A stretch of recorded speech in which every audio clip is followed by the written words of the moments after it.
All right, welcome everybody. I know I'm going to get the questions coming in. Well, why didn't you do the podcast after the Fed meeting today? Well, again, I've explained this before. If you're a new listener, this idea out there, conventional wisdom: don't fight the Fed, right? Don't fight the Fed. Listen, I'm not paying attention to what our fearless yet clueless overlords are trying to get across to us because they get it wrong. If they had a little tagline with under the Fed, starting recessions for the past 80, 90 years. That's what they do. They start recessions, they get it wrong. I spent some time here on the program going over the CVs, the resumes of many of these members of the Federal Reserve Board. And I know a esteemed member, and they get their ass kissed every single time they go on a business program. And yeah, they got some very expensive artwork on their walls. When I mean expensive artwork, you're talking Ivy League diplomas. They're not cheap. They're not cheap. There's no doubt about it. They are a credentialed class. However, what have they done? What have they gone out and worked in the real world? Have they had to start a business? Have they had to make payroll, come up with a marketing plan? Any of those things that you and I have to deal with every single day? No, they haven't. I think that there might have been one, if I remember correctly, that worked for a short period of time in the private sector. Everybody else? No. Academia. Is that what people want to get an economics degree and go on and get their doctorate? They just want to go and I guess you're either a professor or you're working at the Fed. Get a job on Wall Street, one of their head economists, I guess. Whatever that means, it's amazing to me. They're perpetually wrong, and we continue to look to them. We continue to go to them. Kramer's always talking about, great job, Jay Powell's doing. Are you flipping crazy? Shut up, Jim. Inflation is transitory. One of the dumbest things I've ever heard. Plain as day for anybody that actually lives in the real world. Might have been transitory there at in Washington, D.C. and where, the places you frequent, but not in the real world. Anyway, what's the Fed going to do? I don't know. I mentioned this last week. Could they, do the gap ban? Pooh, you dropped the bomb on me, baby. And could it be 50 basis points? Could. I don't know when you're listening to this. You'll know, more then. Is it changing my philosophy, what we do and how we go about handling our clients? No, it's not. I can't worry about these things because I have no control. I automatically assume they're going to do dumb shit. I automatically assume that they're going to screw crap up. You do that, you're going to be just fine. You take them out of the equation. You can't worry about things. And it's a stoic bit of philosophy that I go over here often here on the program. You're trying to worry about things you don't have any control over. So why bother? Why bother? So what do? You work what you can control. You understand the fundamentals of companies you own. You build a portfolio that has great yield in it, compounding the best safe yields possible over an extended period of time. It's what works.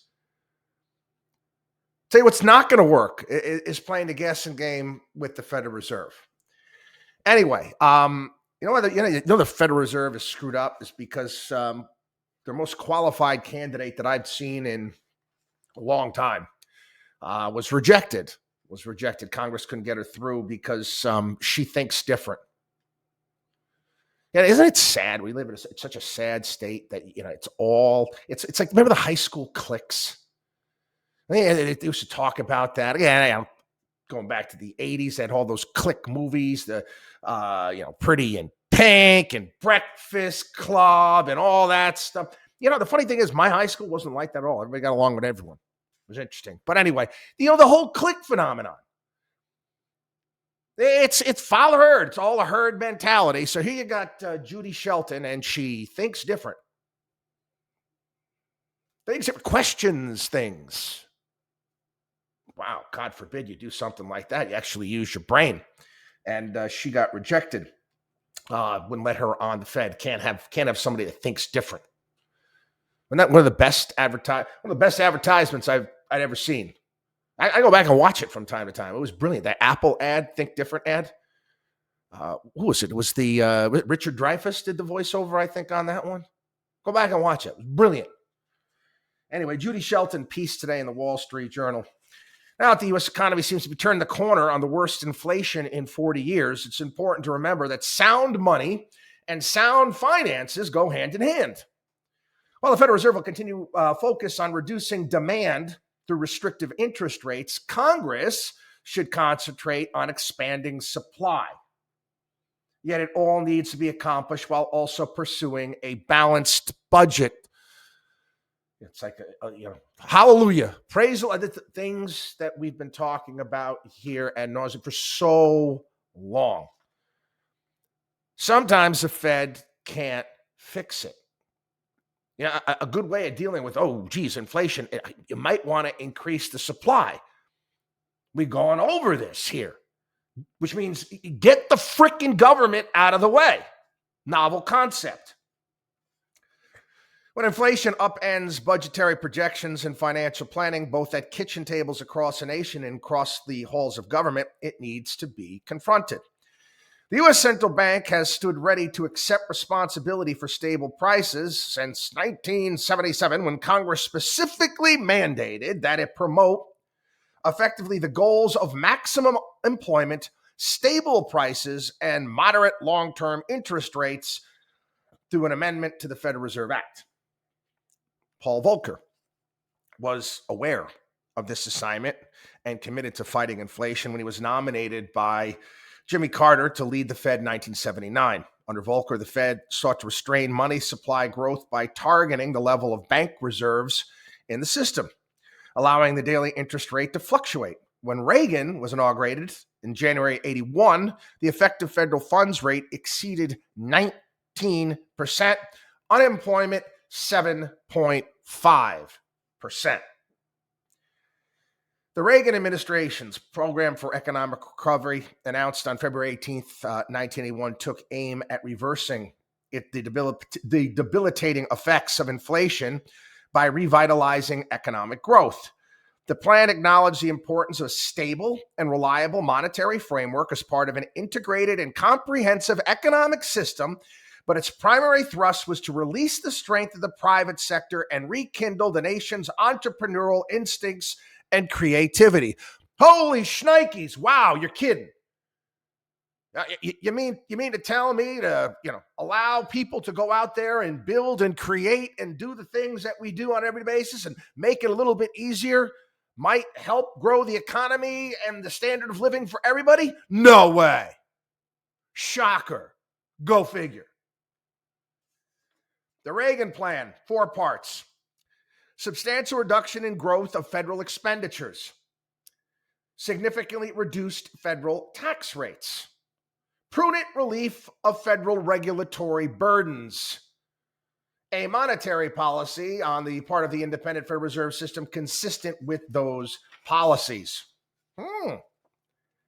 Concerned about the rise in government presence in the economy, the plan emphasized the importance of productive growth from the supply side. The goal of this administration is to nurture the strength and vitality of the American people by reducing the burdensome, intrusive role of federal government, by lowering tax rates and cutting spending, and by providing incentives for individuals to work, to save, to invest. It is our basic belief that only by reducing the growth of government can we increase the growth of the economy. Paul Volcker, a week later, is testifying in front of the Senate Banking Committee. He alluded to the pillars for economic recovery. As things stand, the tax burden is rising. Yet in principle, the need for tax reduction aimed to the maximum extent at incentives to invest, to save, to work, has come to be widely recognized. Volcker commended the Reagan administration's efforts to reduce the regulatory burden, echoing the program's recommendation to subject regulatory actions to cost-benefit analysis. Holy shnikes, how about that? How often have we talked about that here on the program with all the stupid acronym agencies inside the executive branch of government that act as judge, jury, and executioner, making our costs go wild? Yeah, I'm a little fired up. Time of year, I got to start paying. I got to start paying insurance bills, and I have to start paying regulatory fees and all this stuff to the federal government, and it makes me sick to my stomach.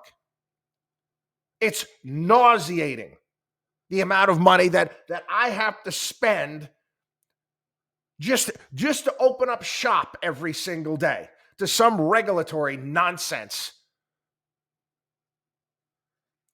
Citing the critical need to cut back the surge in government expenditures as the linchpin of any effective economic program, Volcker called for bringing the federal budget into balance as soon as possible.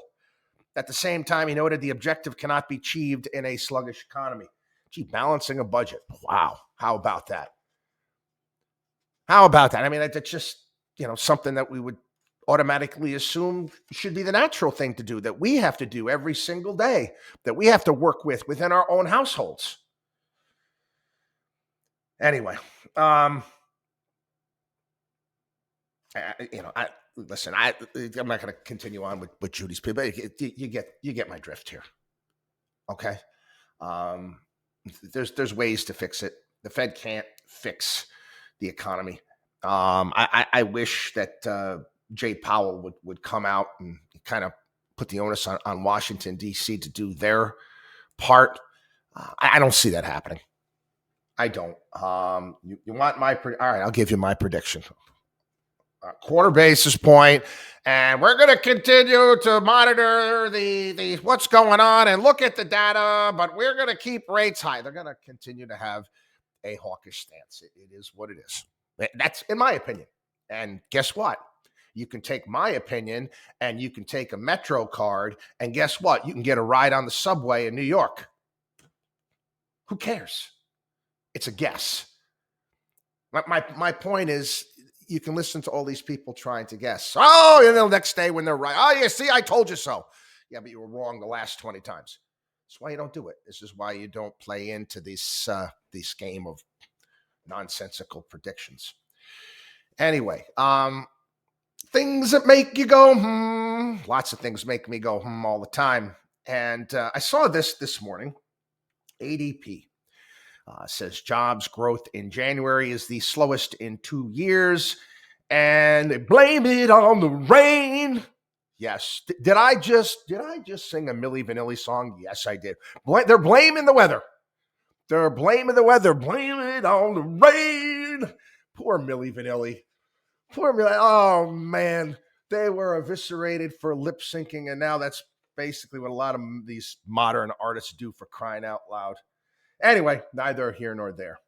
Or that stupid freaking auto tune that they mess around with their voices with. Anyway, I looked at these ADP numbers here, and things that make you go, Despite the massive layoffs that we've talked about here from big tech, ADP reports that large companies were the only ones to add jobs in January. Despite the big layoffs in big tech, ADP reports that information firms added 5,000 jobs. Despite home builder confidence in stock prices up, ADP reports that construction jobs crashed. The Midwest saw the largest number of job losses. Again, I don't. How does the weather of the Midwest? I don't get it. Again, you read these things and you're saying to yourself, this doesn't jibe with reality in any way, shape, matter, or form. Anyway, oh yes, I know I'm doing a lot of songs today.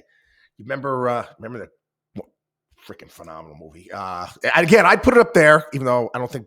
Sorry, bowling's not a sport. You want to call it a sports movie? Kingpin, classic.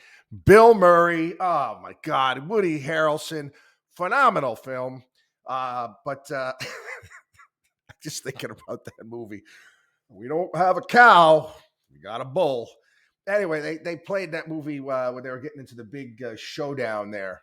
the big showdown with the bowling matchup there, and they had ELO's song there, headed for a showdown. But anyway, this is some of the headlines we're seeing today. Biden McCarthy meet for high stakes debt showdown, headed for a showdown. That's what a lot of these media companies, they got to start having like background tunes behind the crap that they put out. But anyway, yep, high stakes meeting amid tensions over which man characterized as playing politics with a potential economic disaster. Again, did you see what I just read here? It sounds like I don't know. Sounds like the promo for this summer's blockbuster movie or something like that.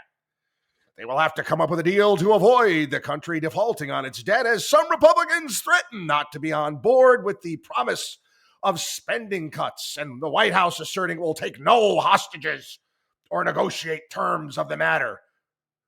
Again, it's like a Die Hard trailer, for crying out loud. Oh, give me a break. I don't know what's going to come out of this meeting, and I'm betting nothing. I'm betting nothing. Have you heard anything from Republicans? Republicans, you talk about the gang that can't shoot straight. They don't know what are we planning on? I don't know. What do you want to cut? I don't know. What do you want to cut? Oh, it's like the old Life cereal commercial. I don't know. Ask Mikey. They don't know what the hell they want to cut. They've got no plan. Just as much as they didn't have any freaking plan at all when they were talking about repealing and replacing Obamacare. They had nothing. And I always get, there was a bill that they had up. It was nothing. They say they want to do things, but they don't get their act together. I don't know. McCarthy can't tell the American people what he's planning on, areas where we think we can save some money and have cuts. The reason why he's not saying anything, because he doesn't have anything yet. He's afraid of his own caucus, for crying out loud. He ain't got bunch of joking again. Anyway, moving on. I got to get into some foreign policy stuff here. As I mentioned before here on the program, Fed doesn't scare me. Not worrying about earnings are going to take care of themselves. War scares me. Today, J.D. Vance, a senator, Ohio, talking about his backing Donald Trump. He's backing Donald Trump for the president because it's foreign policy and the fact that Donald Trump didn't start any wars. And J.D. Vance has a point. Again, if you're new to this program, I'm going to be honest with you. I'm going to level with you. I'm an equal opportunity basher. It is what it is. I've gone after, Democrat, Republican, donkey, elephant, Trump, Biden. That doesn't make any difference. I want what's best for this country, plain and simple. And do I have my biases here and there? Am I a conservative guy, libertarian conservative guy? Yes, I am. But I'm not a moron. It's not Yankees, Red Sox politics to me. And I will be very critical. In fact, more critical of people that I actually vote for. Anyway, J.D. Vance talking about Donald Trump and his foreign policy and the fact that we didn't get into any wars. And he goes back and he talks about the fact that he's starting high school, and you got George W. Bush, who turned a just cause, eliminating Al-Qaeda into Afghanistan, to decades of nation building, which has failed miserably beyond belief. That was, what a boondoggle. It's like we don't even talk about it anymore here in this country. How big of an F up that entire thing is. Oh, we're keeping America safe. Yeah, it's back the way it was, my friends. Yeah, the funny thing is China is dealing with it right now. China is making various different investments in Afghanistan. They want the rare earth minerals, lithium, whatever it may be. And the Taliban can't get control of ISIS in Afghanistan. ISIS is attacking China's various different investments and outposts there. Couldn't make this stuff up if you wanted to. Now, we're also hearing, too, is that the Russians are hiring Afghan fighters to fight in the Ukraine. Yeah. Trillions of dollars flushed down the toilet. Unless, of course, you were a military contractor, you were involved with all of the waste, all of the money that was fleecing the American people's pockets over there. You did just fine. You did just fine. Just talks about Iraq. It's an unjust war. It was an unjust war. Was an unjust war. Again, for what? For what? Talked about Barack Obama, unjust war, going into Libya. And again, I've gone off on this perpetual state of war that we've been in. And you can actually, you can look at history, you can look at the Roman Empire and, their constant folly. That one of the things that led in Gibbon's book, The Rise and Fall of the Roman Empire. It's constant battles, constant fights, constantly using the military. You can look to Athens in the Peloponnesian War. They invaded Sicily. For what? For what? That wrecked a constant involvement. It just constant war. It's not to our benefit. And that's right. Because Trump kept us out of those things. But the point that he makes that Trump might be the only one that can do it. I'm sorry, that's not the case. Ron Paul will out isolation Donald Trump to the umpteenth degree. Rand Paul, the same thing. There are other people out there that will take the same tact. Again, that's an important. JD Vance makes an important point. Okay. What is the foreign policy of this next president going to be? You're going to keep us out of wars because we're mighty close. Okay, mighty close. Again, I wasn't alive during the Cuban Missile Crisis. Okay, and I understand how bad it was then, but majority of the Cold War, I was around. And guess what? I can't recall a time. Can anybody give an example where it was this precarious between? And again, that was the Soviet Union. This is Russia, as it is right now. Let's think for a second here, people. I know everybody's got their Ukraine flags up and they hate what's going on. I don't like it either. But it wasn't too long ago. This was right before the midterm elections where you had Zelensky come out and say, "Oh my God, the Russians fired a missile into Poland." Do you remember that? And as it turns out, it wasn't a Russian missile, it was a Ukrainian missile that went astray. And Poland's a member of NATO. You understand what that means? You guys watch any of these movies about or do any history, study World War I? And did you go back and take a look how that nonsense started, for crying out loud? You take a look on how that nonsense, Archduke gets shot in Sarajevo. And here we go. One of the most useless. Again, it's like that. It's like the Stone song, "Sympathy for the Devil." It's as if it was crafted. The whole thing was crafted by Satan, for crying out loud. Are you kidding me? Something goes awry, something goes amiss here. It can get ugly very, very quickly. Now, Ukraine is begging for jets. Now. As of now, Biden said we're not sending any jets. France says they might send. What the flip? What the flip is Ukraine going to do with jets? Correct me if I'm wrong. I mean, you guys did. We all saw Top Gun, right? You kind of have to learn how to fly the frickin' jets. What are they going to have? Some sort of crash course there that they're going to take at the DeVry Institute on how to fly fighter jets? Or are they just going to stay at a Holiday Inn Express or something like that, wake up and, oh, we're good to go? It's a freaking fighter jet. You mean to tell me that they have fighter pilots that have trained in these jets and know how to use them? Russia's going to shoot that shit out of the sky. You know, we're going to send fighter jets. We got to send pilots there too. We're going to train them. Okay. People, don't hate me because this is the thing. You know, you can get angry all you want. I'm just giving you the reality of the terrain. All right? And it's not good. Anyway, Joe Biden is going to visit New York City. Did visit New York City yesterday.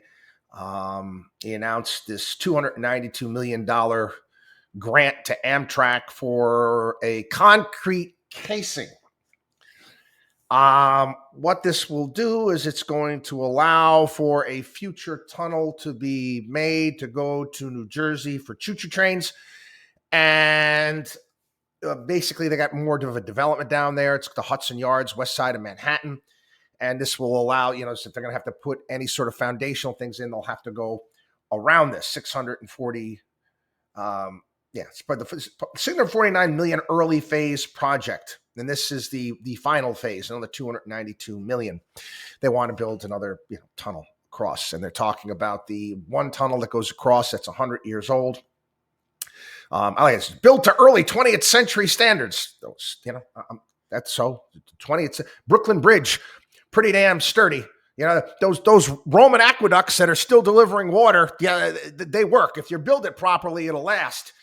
Anyway, 200,000 passenger trips per weekday on more than 450 Amtrak and New Jersey Trans trains. Again, the thing that gets me, I have no problem with infrastructure programs. I don't. The problem I have is the fact that you just lie to us. And they don't become infrastructure projects. They become union jobs projects. Union jobs projects, and let's keep my friends in various different construction companies happy projects. That's what they become. I made the point. This is prior to the auto bailouts with Bush and then Obama. I'm like, is the auto? They're just call these, General Motors. General Motors doesn't make cars. They're a benefit company. They provide benefits to their workers, and they also make cars because that's what they became. So they're saying this entire choo-choo train tunnel is going to be $16 billion. Dude, shut the flip up. You stop lying. Okay? You're insulting my intelligence. You just finished a short little tunnel, between Penn Station and Grand Central Station that we planned back in the 1960s, supposed to start in the 1990s, was supposed to be done in 2009. It was just completed. And what were the cost overruns on that? Don't tell us it's going to be $16 billion. It's not. It's going to be more than double that. Again, I don't mind infrastructure projects if you sign contracts with certain companies that either they get it done on time, under budget, or they don't get freaking paid. But no, because all these contracts, they have to be done with union workers and union wages and all that bullshit. I'm sorry, bullshit. It is. Listen, I have no problem. You want to make sure that all of the workers on these projects are legal. Utilize E-Verify. Yes, but put it out to competitive bid. Save the taxpayers' money. No, can't have that. Not in a million years. Yeah, by the way, union membership is at its lowest level. It's like running on 10% right now, nationally. Again, this is why you get shit projects in the Northeast on a regular basis. This is why they take forever in 10 days. This is why, MetLife Stadium out there for the Giants and Jets is godforsaken awful. Anyway, I'm gonna finish up today. Jonathan Turley had a piece talking about journalism. Objectivity has to go. This is these are people. This is the editor-in-chief of the San Francisco Chronicle. Basically saying, no, we don't want to be objective anymore. Listen, I don't get it. I really don't. I don't see how this is going to be beneficial to you. I mean, you're going to try to go to your base. Turley made a point. That whole "Let's go Brandon" chant. That's not just going after Biden. That's going after the media. You're taking a look at all that's coming out now. You Bob Woodward ripping into the Washington Post, talking about how he warned them about the whole Russiagate thing. This is not right. And their complete lack of curiosity. It's because they're not journalists. They're not. They're advocates. They're pushing an agenda. That's what they do. I come on this program. I'm pretty transparent in regards to my agenda here. So I'm trying to go over some of the big stories of the game. I'm going to give it my take, but I'm going to tell you like how I see it, but I'm going to give both sides, and I'm going to go after both sides. And different, I'm not a journalist, but I could do it. I know how to do it. What they're saying right now is some of these big media types don't even want to do it anymore. They don't want to do it anymore. 75 media leaders concluded that objectivity is now considered reactionary and even harmful.